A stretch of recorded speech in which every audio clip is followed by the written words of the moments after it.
नमस्ते। Punjab Kings, PBKS और Royal Challengers Bengaluru RCB के बीच कल मुल्लांपुर में होने वाले मुकाबले को लेकर आप पिच रिपोर्ट जानना चाहते हैं। चलिए इस पर विस्तार से बात करते हैं। जैसा कि आपने बताया कि मुल्लांपुर के Maharaja Yadavindra Singh international cricket stadium में पिछले मैच में गेंदबाजों का दबदबा देखने को मिला था, जब केकेआर जैसी मजबूत बल्लेबाजी लाइनअप भी 113 रनों के लक्ष्य का पीछा नहीं कर पाई थी। इससे ये साफ होता है कि इस पिच पर गेंदबाजों के लिए भी कुछ मदद जरूर मौजूद है। हालांकि आमतौर पर मुल्लांपुर की पिच को बल्लेबाजी के लिए अच्छा माना जाता है। गेंद बल्ले पर अच्छे से आती है, जिससे बल्लेबाजों को अपने शॉट्स खेलने में आसानी होती है। लेकिन ये भी सच है कि पिच में थोड़ी नमी होने पर तेज गेंदबाजों को शुरुआती ओवरों में स्विंग और सीम मूवमेंट मिल सकती है। जैसे जैसे खेल आगे बढ़ता है, स्पिनर्स भी अपनी भूमिका निभा सकते हैं, खासकर अगर पिच थोड़ी धीमी हो जाए।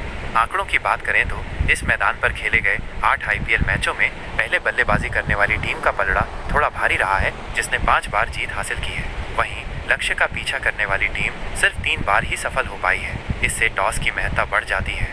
पंजाब किंग्स के लिए ये मैदान उनके होम ग्राउंड के तौर पर उतना भाग्यशाली साबित नहीं हुआ है, जहां उन्होंने 8 में से सिर्फ 3 मैच जीते हैं। हालांकि इस सीजन में उन्होंने यहां खेले गए 3 मैचों में से 2 में जीत दर्ज की है, जो उनके लिए सकारात्मक संकेत है। इस मैदान पर पहली पारी का औसत स्कोर 170 - 175 के आसपास रहता है, जो एक प्रतिस्पर्धी स्कोर माना जा सकता है। कुल मिलाकर कल के मैच में बल्लेबाजों और गेंदबाजों दोनों के लिए अवसर रहने की उम्मीद है। शुरुआती ओवरों में तेज गेंदबाजों को मदद मिल सकती है, जबकि मध्य और आखिरी ओवरों में स्पिनर्स महत्वपूर्ण भूमिका निभा सकते हैं। बल्लेबाजों को पिच की परिस्थितियों को समझकर खेलना होगा और बड़े स्कोर बनाने के लिए साझेदारी बनानी होगी। ये देखना दिलचस्प होगा कि दोनों टीमें किस रणनीति के साथ उतरती हैं और मुल्लांपुर की पिच कैसा व्यवहार करती है। क्या एक और कम स्कोर वाला मुकाबला देखने को मिलेगा या बल्लेबाज अपना दबदबा कायम करेंगे? कल पता चल जाएगा।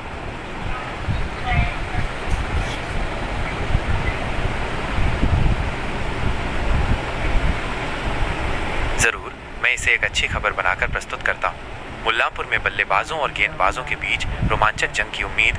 पिच रिपोर्ट पर सबकी निगाहें। मोहाली आईपीएल 2025 का 37वां मुकाबला पंजाब किंग्स, पीबीकेएस और रॉयल चैलेंजर्स बेंगलुरु आरसीबी के बीच 20 अप्रैल को मुल्लांपुर के Maharaja Yadavindra Singh international cricket stadium में खेला जाएगा। इस महत्वपूर्ण मुकाबले से पहले सबकी निगाहें मुल्लांपुर की पिच पर टिकी हुई हैं, जो यह तय करेगी कि बल्लेबाजों का दबदबा रहेगा या गेंदबाज फिर से हावी होंगे।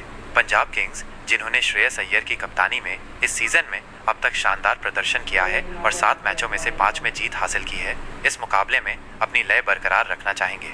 वहीं आरसीबी के लिए ये मैच काफी अहम है, जिन्होंने 7 मैचों में से सिर्फ 4 में जीत दर्ज की है और उन्हें प्लेऑफ की दौड़ में बने रहने के लिए जीत की सख्त जरूरत है। पिछला मैच रहा गेंदबाजों के नाम। मुल्लांपुर की पिच ने पिछले मुकाबले में अप्रत्याशित रूप से गेंदबाजों का बोलबाला दिखाया था, जब कोलकाता नाइट राइडर्स केकेआर जैसी मजबूत बल्लेबाजी वाली टीम भी 112 रनों के लक्ष्य का पीछा करने में नाकाम रही थी। इस परिणाम ने सभी को चौंका दिया था और अब ये देखना दिलचस्प होगा कि कल की पिच कैसा व्यवहार करती है। बल्लेबाजी के लिए मददगार, गेंदबाजों के लिए भी अवसर। आमतौर पर मुल्लांपुर की पिच को बल्लेबाजी के लिए अनुकूल माना जाता है, जहां गेंद बल्ले पर आसानी से आती है। हालांकि पिच में थोड़ी नमी होने पर तेज गेंदबाजों को शुरुआती ओवरों में स्विंग और सीम मूवमेंट मिल सकता है। खेल के आगे बढ़ने के साथ पिच धीमी होने पर स्पिन गेंदबाजों की भूमिका भी महत्वपूर्ण हो सकती है। टॉस की भूमिका होगी अहम। इस मैदान पर खेले गए आईपीएल के पिछले आंकड़ों पर नजर डालें तो पता चलता है कि पहले बल्लेबाजी करने वाली टीमों का पलड़ा भारी रहा है। 8 मैचों में से 5 बार पहले बल्लेबाजी करने वाली टीम ने जीत दर्ज की है, जबकि लक्ष्य का पीछा करने वाली टीम सिर्फ 3 बार ही सफल हो पाई है। ऐसे में कल के मुकाबले में टॉस जीतकर टीम की रणनीति क्या होगी, ये देखना महत्वपूर्ण होगा। होम ग्राउंड पर पंजाब किंग्स का प्रदर्शन मिला जुला। मुल्लांपुर का स्टेडियम पंजाब किंग्स के लिए अभी तक पूरी तरह से होम एडवांटेज साबित नहीं हुआ है। उन्होंने यहाँ 8 मैच खेले हैं, लेकिन उनमें से सिर्फ 3 में ही जीत हासिल की है। हालांकि इस सीजन में उन्होंने यहाँ खेले गए 3 मैचों में से 2 में जीत दर्ज की है, जिससे टीम का आत्मविश्वास जरूर बढ़ा होगा। इस मैदान पर पहली पारी का औसत स्कोर 170 से 175 रनों के बीच रहता है। कुल मिलाकर पंजाब किंग्स और रॉयल चैलेंजर्स बेंगलुरु के बीच होने वाला ये मुकाबला रोमांचक होने की उम्मीद है। पिच का व्यवहार दोनों टीमों के बल्लेबाजों और गेंदबाजों के लिए चुनौतियां पेश कर सकता है। ये देखना दिलचस्प होगा कि कौन सी टीम इन परिस्थितियों का बेहतर ढंग से सामना करती है और महत्वपूर्ण 2 अंक हासिल करती है। क्रिकेट प्रेमियों को एक हाई वोल्टेज मुकाबले का इंतजार रहेगा।